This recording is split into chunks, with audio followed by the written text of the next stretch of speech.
Perkenalkan, nama saya Jergi dari kelas 5B. Oke, di sini saya akan membahas tentang penilaian, pengukuran, evaluasi pembelajaran. Terkait hal itu, maka dari itu kita harus memahami konsep evaluasi pembelajaran tersebut.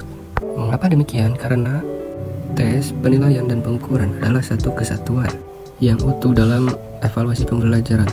Evaluasi pembelajaran adalah proses sistematis yang digunakan untuk mengukur capaian pembelajaran yang telah ditentukan oleh guru. Artinya, evaluasi pembelajaran adalah patokan dalam mengukur tingkat kemajuan, perkembangan, dan pencapaian belajar peserta didik, serta keefektifan pengajar dalam mengajar. Dan di suatu saat, misal saya seorang guru, bagaimana cara mengetahui kompetensi peserta didik? Dengan proses memberikan tes, yaitu pilihan ganda, pada peserta didik sebagai alat penilaian. Setelah itu, saya akan memeriksa lembar jawaban dari peserta didik tersebut. Setelah itu, skor peserta didik hasilnya bervariasi. Ada yang mencapai 70 hingga 100. Dan itu adalah disebut dengan hasil kuantitatif. Inilah yang disebut dengan pengukuran. Pengukuran adalah membandingkan sesuatu dengan suatu ukuran yang telah ditentukan yang bersifat kuantitatif.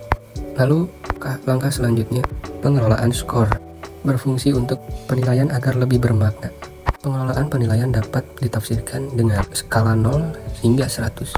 Peserta didik yang mendapatkan nilai 85 sampai 100 itu bisa disebut dengan sangat menguasai, yang berarti A. Kemudian peserta didik yang mendapatkan nilai 75 sampai 85 disebut dengan menguasai, bisa disebut dengan B. Dan kemudian yang kurang dari 75 bisa disebut dengan C, karena kurang menguasai materi.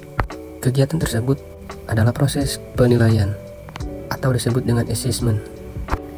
Dan jika dimana hasilnya baik, perlu ditingkatkan dengan level yang lebih tinggi, dan jika kurang, perlu solusi agar siswa dapat mencapai target pembelajarannya, seperti halnya remedial ataupun tugas-tugas yang diberikan oleh seorang guru.